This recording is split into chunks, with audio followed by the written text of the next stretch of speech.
Praise the lord. దేవుని నామానికి మహిమ కలుగును గాక. ఈ దినమున దేవుని వాక్యాన్ని ధ్యానిద్దాం. ఇర్మీయా గ్రంథం 9వ అధ్యాయం 21వ వచనాన్ని చదివి ధ్యానిద్దాం.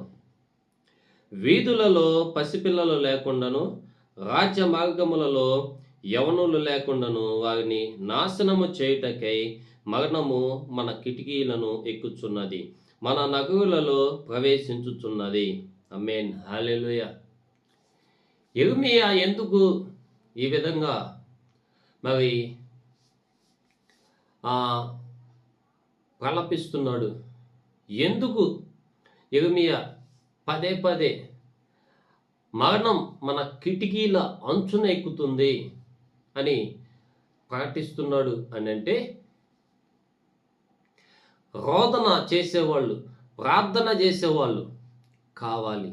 ఎందుకంటే పసిపిల్లల్ని చంపుకొని వెళ్తున్నాయి, యవనస్తులు చనిపోతున్నారు.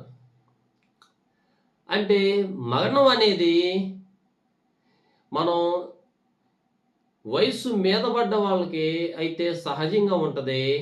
కానీ పసిపిల్లలు, యవనస్తులు వీధుల్లో లేకుండా, అసలు గ్రామాల్లో కూడా లేకుండా అపవాది నష్టం చేసి తీసుకువెళ్ళాలని కిటికీలు వెక్కుచున్నదంట మరణం.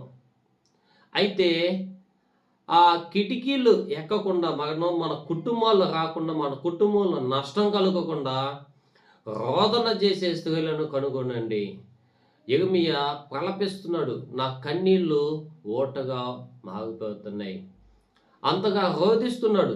మీ పిల్లలకి ప్రార్థన నేర్పించండి.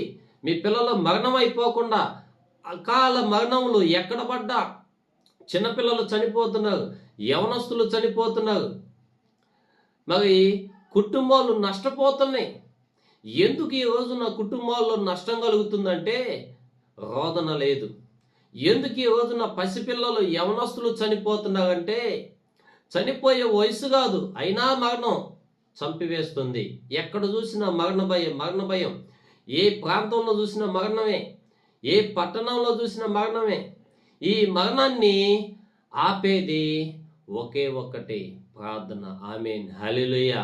దేవుడు యేసుక్రీస్తు ప్రభువు మరి మన ప్రార్థన ఆలకించి రోదనతో, కన్నీళ్లతో, మరి కన్నీటి ప్రార్థన చేస్తే వెంటనే జవాబు వస్తుంది. ఆమేన్. హల్లెలూయా. రోజు నా కన్నీటి ప్రార్థన చేసే వాళ్ళు కనుమరుగైపోతున్నారు. ఏళ్ళ మీద లెక్క పెట్టుకోవచ్చు వాళ్ళని. అయితే దేవుని సముఖములో ఉపవాసం ఉండి కన్నీటి ప్రార్థన చేస్తే మరణం అనేది ఆగిపోతుంది. ఆమేన్.